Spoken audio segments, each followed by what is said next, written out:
S'il y a aujourd'hui un sujet qui fait couler beaucoup d'encre et qui fait parler beaucoup d'élèves, c'est bel et bien l'outil ChatGPT. Salut et bienvenue dans cette vidéo. Je suis Sylvain Yapo, si tu me découvres pour la première fois. Alors aujourd'hui, on va voir un outil assez intéressant. Nous allons voir comment utiliser l'outil ChatGPT qui est présenté comme révolutionnaire de nos jours. Alors ChatGPT, c'est un modèle d'intelligence artificielle créé par la société OpenAI et qu'on appelle aussi le AI générative basé sur le GPT 3.5. Alors, en termes d'utilisation, ChatGPT a été créé pour pouvoir générer du texte avec un rendu plus naturel. Un peu de la façon dont une personne réelle, physique, pourrait rédiger une réponse pour nous, tel un super assistant. Alors, l'utilisation, cependant, de ChatGPT n'est pas aussi aisée parce que ChatGPT fonctionne sur ce qu'on appelle un système de contextualisation. Donc, pour utiliser ChatGPT, il faut pouvoir le contextualiser. Alors, ensemble, on va voir comment utiliser ChatGPT dans notre business pour répondre à différentes tâches en tant qu'un super assistant. Alors, donc, avant de retourner sur mon écran, n'oublie pas de t'abonner, de liker et d'activer la cloche de notification afin d'être notifié des prochaines vidéos. Et n'oublie pas surtout de partager cette vidéo afin de profiter à un maximum de personnes. Et cela contribuera à faire grandir cette chaîne qui est votre chaîne également. Alors sur ce, on se donne rendez-vous derrière mon écran. Une fois arrivé sur le bureau, on va déjà commencer par une inscription. Donc la première des choses à faire, c'est de saisir dans Google OpenAI tout simplement. Voilà. Et là, on arrive sur l'éditeur du logiciel, donc sur le site officiel. Bien, donc là, on arrive effectivement sur le site officiel. On va créer notre compte ChatGPT. Alors, on vient ici jusqu'à ce niveau-là. On va cliquer sur Try ChatGPT. Bien. Une fois cette fenêtre affichée, si vous avez déjà un compte, vous cliquez sur Login. Dans le cas contraire, vous cliquez sur Sign Up pour pouvoir vous créer votre nouveau compte. Donc, on va cliquer sur Sign Up. On va essayer de simuler les choses ensemble. Moi, j'ai déjà créé mon compte. Alors, ce que vous allez faire, c'est que je vous dis ce que vous devez faire tout simplement. Vous rentrez votre adresse mail. Quand vous cliquez sur Continuer, vous associez un mot de passe. Vous allez confirmer le mot de passe. Après, OpenAI va vous envoyer un mail à vérifier. Donc, vous allez dans votre boîte mail et vous cliquez pour confirmer le mail. Une fois le mail confirmé, automatiquement, OpenAI va vous demander de pouvoir entrer un numéro de téléphone et un code vous sera envoyé. Donc, tâchez d'entrer un numéro de téléphone valide. Donc, une fois que vous avez validé le numéro de téléphone, le code avec le code reçu sur votre numéro de téléphone, automatiquement, vous êtes redirigé donc sur cette page d'accueil là. Donc moi, comme j'ai déjà créé mon compte, alors je me connecte directement. Donc je vous explique rapidement l'interface. C'est une interface très simple. Alors dans le panneau gauche, c'est l'historique de vos différents chats. Voilà, du chatbot. Donc vos différents historiques. Voilà. Ici, c'est pour mettre à niveau vers la version payante. Là, c'est pour passer du mode sombre au mode voilà. Jour. Ici, c'est pour faire la mise à jour du FAQ et là, c'est pour vous déconnecter. Alors, il faut savoir que ChatGPT fonctionne en termes de prompt. Alors, c'est quoi un prompt? Un prompt, c'est une requête. Donc, c'est une information que nous saisissons dans ce champ-là. Donc, c'est une barre, si vous voulez, ça se présente comme une barre de recherche. C'est dans cette barre-là que vous allez saisir tout simplement vos demandes, vos requêtes. C'est vraiment très simple et très intuitif. Alors ici, en termes d'exemple, vous pouvez par exemple demander à ChatGPT, explique-moi l'informatique quantique en termes simples. Ça, c'est vraiment un exemple. On peut demander par exemple à ChatGPT, vous avez des idées créatives pour l'anniversaire d'un enfant de 10 ans? Ou bien on peut dire comment faire une demande HTTP dans JavaScript. Donc, on peut demander à ChatGPT de nous écrire un code. Tout ça, c'est vraiment possible. Également, ici, en termes de limitation, il peut parfois générer des informations incorrectes, voilà, parce que il est aussi limité. Voilà. Il peut également parfois produire des instructions nuisibles ou contenu biaisé, comme il a des connaissances également limitées du monde et des événements après 2021. Donc, tâchez vraiment bien contextuer votre prompt. Alors donc, ce qu'il faut savoir ici, c'est que ChatGPT fonctionne en termes de contexte. Donc, si vous voulez préciser un prompt, il faut vraiment le définir dans un bon contexte. Donc, une bonne réponse de ChatGPT va dépendre ici du contexte de votre prompt. Donc, vraiment, il faut faire attention à ce que vous demandez. Plus vous êtes précis, plus ChatGPT vous envoie également des réponses précises. Alors, en quoi est-ce que ChatGPT peut nous aider dans notre business? Alors, il faut savoir que ChatGPT peut être utilisé pour de nombreuses tâches différentes. Alors, on va voir ensemble les différentes tâches que ChatGPT est capable d'exécuter pour nous. Alors, dans un premier temps, il faut savoir que ChatGPT est capable de répondre à des questions sur une variété de ce sujet. Par exemple, sur votre niche. Donc là, vraiment, c'est la question, c'est vraiment l'élément de base de ChatGPT. Il fonctionne comme un moteur de recherche, mais la différence, c'est un moteur de création de contenu, si vous voulez. Voilà. Donc là, on va faire un truc simple. Je vais dire, par exemple, à ChatGPT de m'écrire un mail, de me proposer un mail que je vais utiliser pour souhaiter la bienvenue à mon nouveau directeur général, tout simplement. Écris-moi un mail pour souhaiter la bienvenue à mon nouveau directeur général. Voilà. Donc, on va cliquer sur Entrée. On va voir ce que ChatGPT va nous proposer. Alors, il faut comprendre que ChatGPT est beaucoup sollicité par pas mal d'entrepreneurs dans le monde entier. Donc, du coup, il faut comprendre aussi son petit temps de latence. Donc là, il est en train de réfléchir et à nous donner vraiment, à nous faire une bonne proposition. En objet, il dit: bienvenue à notre nouveau directeur général, cher. Je suis ravi de vous écrire pour vous souhaiter officiellement la bienvenue en tant que nouveau directeur général, etc., etc., etc. Alors, ça va que ici, vous êtes vraiment libre de rédiger votre prompt comme vous le voulez. Alors, vous pouvez, par exemple, écrire votre prompt de cette façon-là, comme vous pouvez écrire votre prompt de la façon salut, pourrais-tu me rédiger un mail pour souhaiter la bienvenue à mon nouveau directeur général et avec un point d'interrogation. Donc là, du coup, avec qu'on parle de point d'interrogation, ChatGPT comprend vraiment notre demande. Et ça, c'est vraiment puissant. Voilà. Donc là, il est en train de nous faire une proposition. Alors, on va par la suite affiner maintenant notre prompt en précisant, par exemple, donc là, on peut préciser tout ce qu'on veut. On peut préciser, par exemple, un certain nombre de mots, un certain nombre de paragraphes. Et on peut lui demander de nous donner ici la source de ses recherches. Voilà. On peut lui demander aussi de raccourcis. Après, ce qu'on va demander, par exemple, à ChatGPT de nous proposer en version SMS, par exemple. Si je veux envoyer ça directement par SMS au nouveau directeur. Vous allez voir, ChatGPT va raccourcir et me faire une proposition. C'est vraiment puissant, quoi.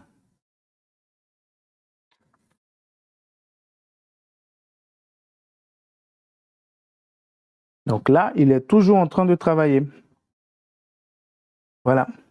Votre arrivée est très attendue et nous sommes convaincus de votre expertise, etc., etc. Et ça, vraiment, c'est vraiment un très bon mail qu'il est en train de rédiger. Et ça, il ne faut pas prendre le résultat brut comme ça. Il faut le prendre, il faut vraiment faire appel à son esprit critique. Il faut analyser, il faut voir là où il y a les sorties de contexte et tout ça. Essayer de reprendre tout ça et puis faire vraiment quelque chose de propre. C'est vraiment, vraiment, vraiment très, très puissant et ça nous fait gagner énormément en temps. Voilà. Donc là, on laisse ChatGPT finir sa proposition de solution. Voilà, je pense qu'il est déjà à thème. Votre nom. Waouh, ça vraiment, c'est une réponse convaincante. Et là, vraiment, je suis fier.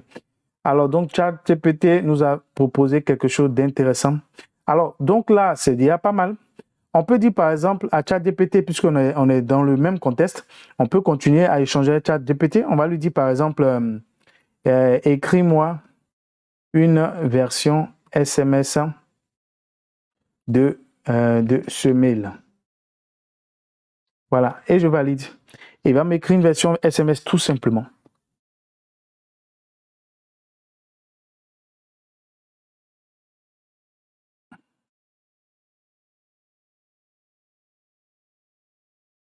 Voilà, tout simplement. Salut, monsieur le directeur, bienvenue en tant que nouveau DG chez le nom de l'entreprise. On est super content d'avoir une personne aussi compétente pour diriger notre entreprise. On est impatient de travailler avec toi, de bénéficier de ta vision, etc., etc. Donc, vous voyez un peu, ChatGPT nous fait une très bonne proposition et ça, vraiment, c'est puissant.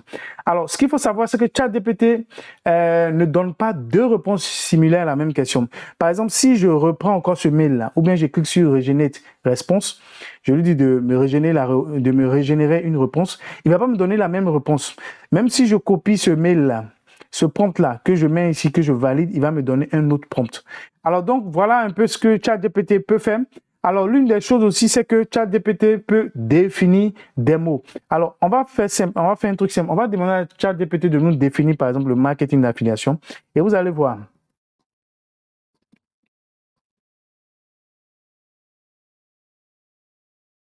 Définis-moi le marketing d'affiliation. Et précise. Bon, on va laisser ça comme ça. On va voir la réponse de ChatGPT.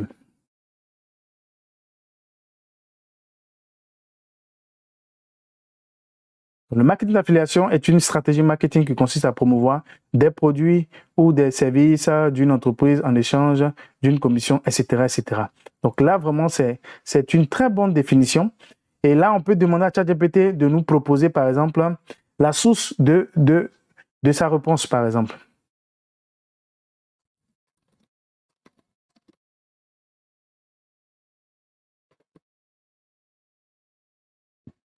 Quelle est la source de la définition? Voilà, ma définition du marketing est basée sur mes connaissances en tant que modèle de marketing en ligne. Bon, vous voyez. Donc, c'est pour cela qu'il faudrait relire toujours parce que ça montre que ChatGPT n'est pas vraiment parfait. Voilà. La source, il me dit que la source est basée sur ses connaissances en tant que marketing. Voilà. Donc, en tant que modèle marketing. Donc, c'est pour cela qu'il faut toujours relire parce que il peut parfois faire des fautes. De toute façon, ça a été déjà prévenu. Alors, il faut savoir que ChatGPT peut également fournir des synonymes et même des antonymes. Alors, ici, on peut faire un truc simple. Je peux dire, par exemple, donne-moi le synonyme de, par exemple, on va dire business en ligne. On va faire simple comme ça. Voilà. Et il va me donner le synonyme de business en ligne. Il va me dire, euh, comment on peut appeler le business en ligne. Voilà. Il peut être appelé e-commerce. Voilà. Ou vente en ligne, ou commerce en ligne, tout simplement. Et ça, vraiment, c'est super. J'ai une réponse en temps réel. Alors, ce n'est pas tout. ChatGPT également peut nous demander, ChatGPT peut nous rendre un service vraiment énorme. Par exemple, on peut lui demander, il peut nous écrire par exemple des poèmes ou des histoires courtes ou même des chansons. Voilà. Et là, il faut savoir que c'est un résultat. Le résultat est vraiment concluant. Là, je vais lui demander quelque chose de façon très simple. Je lui dis par exemple, écris-moi un poème à l'occasion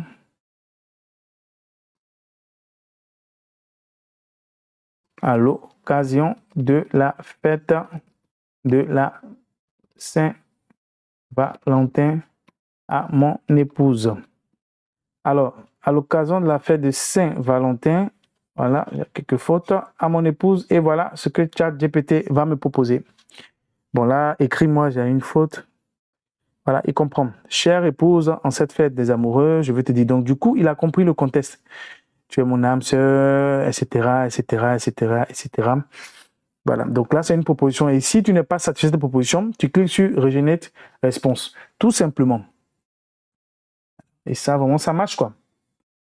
Alors, à côté de cela, il faut savoir que ChatGPT peut nous proposer, par exemple, des idées de sujets ou des articles de blog. C'est que moi, je commence à utiliser dès maintenant. Et des emails, parce que les emails marketing, vraiment, j'ai des petits soucis, mais ChatGPT m'aide vraiment. Et également des posts, des publications sur Facebook. Là, je dis, par exemple, à ChatGPT, simplement, propose-moi 4 idées. On va faire comme ça. 4 idées de business en ligne les plus faciles, par exemple, à mettre en place. en 2023. Alors, voilà les réponses, les propositions de réponse. Voici la proposition de réponse de ChatGPT. 1. Créer un blog ou une chaîne YouTube.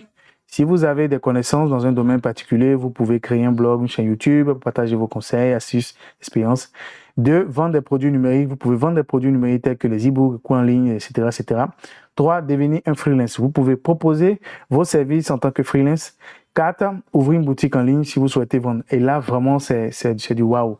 Et en plus des propositions, il donne les contextes. Il dit pourquoi est-ce que, dans quelles conditions vous pouvez, par exemple, faire ce business en ligne.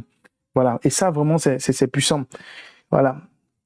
Là, on peut encore affiner notre recherche. On peut lui demander de ces quatre-là, lequel est le plus facile. Et il va nous proposer. On va aller vite pour ne pas vraiment prendre trop de temps. Alors, ce qu'il faut savoir aussi, c'est que ChatGPT peut donner des conseils de vie ou même de carrière. Par exemple, si tu es dans une boîte, on prend le cas de quelqu'un, par exemple, qui est DRH dans une boîte, tu peux demander, par exemple, à ChatGPT de te donner des conseils de carrière en tant que DRH. Par exemple, on va dire, peux-tu me donner des conseils de carrière en tant que directeur des ressources, voilà, humaines. Et voilà la réponse de ChatGPT. Bien sûr, voici quelques conseils pour une carrière réussie en tant que directeur des ressources humaines. Développez votre expertise. Il est important de maîtriser les compétences liées. Soyez un bon communicateur, etc., etc. Soyez un bon communicateur. Donc là, cultivez une culture d'entreprise positive, etc., etc. Soyez proactif. Voilà. Donc là, vraiment, vraiment, vraiment, vraiment, c'est puissant. 5, restez à jour. Voilà. Voilà, 5, restez à jour. Les RH sont en constante évolution. Et vous voyez là, ces conseils sont vraiment, vraiment pointus. Et là, je peux dire, par exemple, concernant, je peux maintenant affiner encore ma recherche concernant le point 5. Pourrais-tu me proposer des idées de livres dans, voilà, dans ma profession de RH? Tout simplement, il va nous proposer des idées de livres.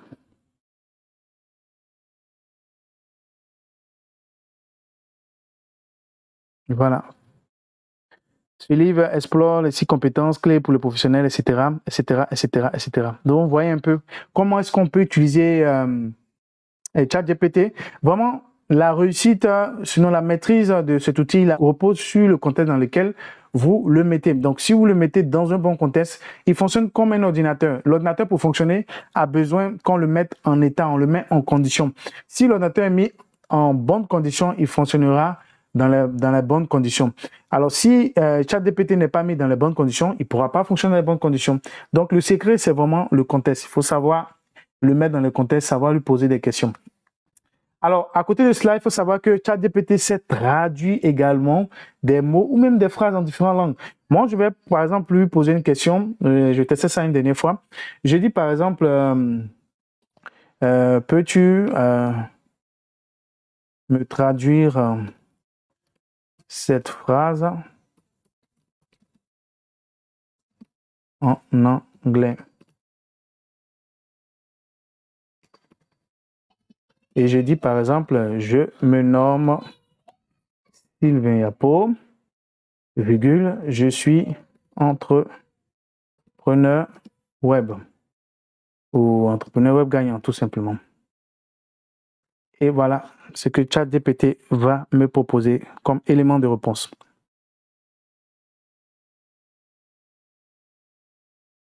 Donc, la translation of je me nomme Sylvain Yapo in English is my name is Sylvain Yapo. I'm a successful web entrepreneur. Donc, vous voyez que c'est vraiment parfait. Il peut y avoir des erreurs, mais à vous maintenant d'essayer de pouvoir reformuler ça ou revoir avec peut-être des outils gratuits en ligne tels que DeepL. Voilà. Et là, vous avez vraiment quelque chose à portée de main et il vous fait gagner suffisamment en temps. Alors, à côté de cela, il faut savoir que ChatGPT peut également donner des explications sur des concepts vraiment complexes. Alors là, j'ai essayé de le pousser un peu à fond dans son dernier retranchement et j'ai vu que il n'a pas peur vraiment, il n'a pas peur des questions complexes. Je lui ai posé une question très simple qui fait réfléchir. Je lui ai dit par exemple pourquoi, question un peu philosophique, hein, pourquoi sommes-nous sur cette terre? Bon, je vais laisser comme ça. Et on va voir son élément de réponse. La question de savoir pourquoi sommes-nous sur Terre est l'une des plus grandes questions philosophiques de l'humanité. Les réponses varient en fonction des croyances, du point de vue religieux, etc., etc. Donc vraiment, c'est un modèle d'intelligence artificielle vraiment poussé. Il est quand même vraiment avancé, contrairement à ce qu'on connaît de nos jours. Raison pour laquelle il fait vraiment peur aux géants tels que Google. Alors, il peut nous aider même à fournir des informations sur l'actualité et même des événements récents. Je peux lui demander de me donner l'actualité dominante, je vais dire par exemple en Afrique, ou bien voilà, dans le monde. Pourrais-tu me donner l'actualité dominante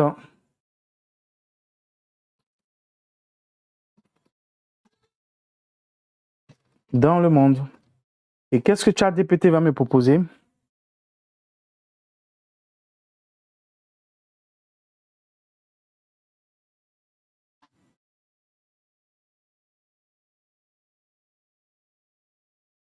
L'actualité dominante dans le monde, il a parlé de la pandémie, de la crise migratoire en Europe, les tensions géopolitiques, vous voyez un peu.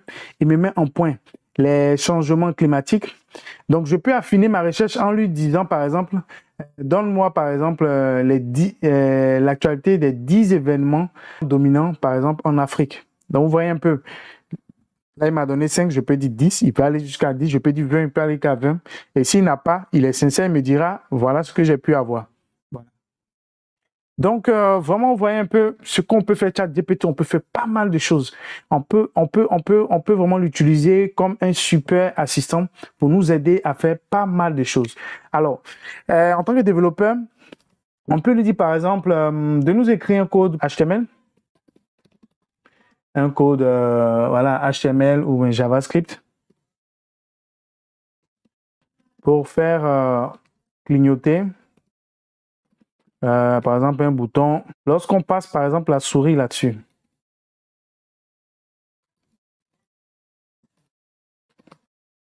et regardez ce que ChatGPT va nous proposer. Il va même parfois au-delà des questions qu'on lui pose. Il nous fait des suppositions, des propositions, etc., etc. Voilà. Donc là, il me met différentes balises. Voilà. Voilà, les classes, etc., etc. Et il me dit que dans ce code, nous avons utilisé le sélecteur des classes point bouton pour appliquer les styles à notre bouton. Nous avons défini une animation, etc., etc. Donc là, du coup, même si tu n'es pas développeur dans le sens en termes de formation, tu peux déjà comprendre un élément de base. Je peux même dire, explique-moi, par exemple, ce code-là à un enfant de 10 ans. Je peux lui dire, par exemple, bon, c'est très simple. Je peux lui dire, par exemple, qu'est-ce qu'un polymorphisme? Je ne sais pas si j'écris bien. Le polymorphisme est un concept de la programmation orientée-objet qui permet, etc., etc. Il permet de réaliser de deux manières, en PO, l'héritage, etc., etc. Donc là, vraiment, il est en train de me donner des détails. Et là, si je ne comprends pas, je suis novice, je ne comprends pas, je peux lui demander, par exemple, de l'expliquer comme à un enfant de 10 ans.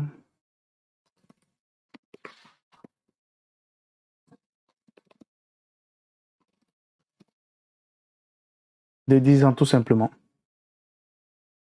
Donc là, il va essayer de me reformuler ça pour que je puisse mieux comprendre ce que c'est qu'un polymorphisme. Voilà, bien sûr, le polymorphisme est un concept de la programmation qui permet, par exemple, de traiter des objets de différentes formes ou structures. Voilà. Donc là, vous voyez comment on peut manipuler ChatGPT, on peut faire vraiment pas mal de choses. C'est des idées que je vous donne et pour vous permettre de pouvoir maintenant laisser couler votre créativité, laisser couler votre esprit critique. En tout cas, ne vous conformez pas simplement aux réponses brutes que ChatGPT vous donne. Je vous conseille de toujours considérer ça comme étant un élément de base, un modèle pour pouvoir avancer dans votre business. Donc là, ça peut vous aider à faire pas mal de choses. Donc là, il essaie de m'expliquer, etc. On va stopper. Donc, c'est pour vous donner juste une idée. Alors, enfin, ChatGPT peut permettre, par exemple, d'établir un plan. Je peux lui dire, par exemple, écris-moi un article de blog, propose-moi la structure de l'article. Voilà, propose-moi la structure, voilà, le sommet, la structure, etc. Et il va me générer ça automatiquement. Là, je peux lui dire, par exemple, résume-moi la guerre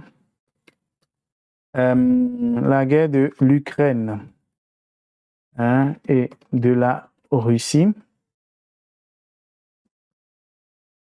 comme c'est d'actualité. Je lui dis par exemple en 10 dates. Voilà, je lui dis en 10 dates de la Russie, l'Ukraine et la Russie. De toutes les façons, ChatGPT comprend ce que je suis en train de lui dire. Allez, on va voir ce que ChatGPT va nous proposer.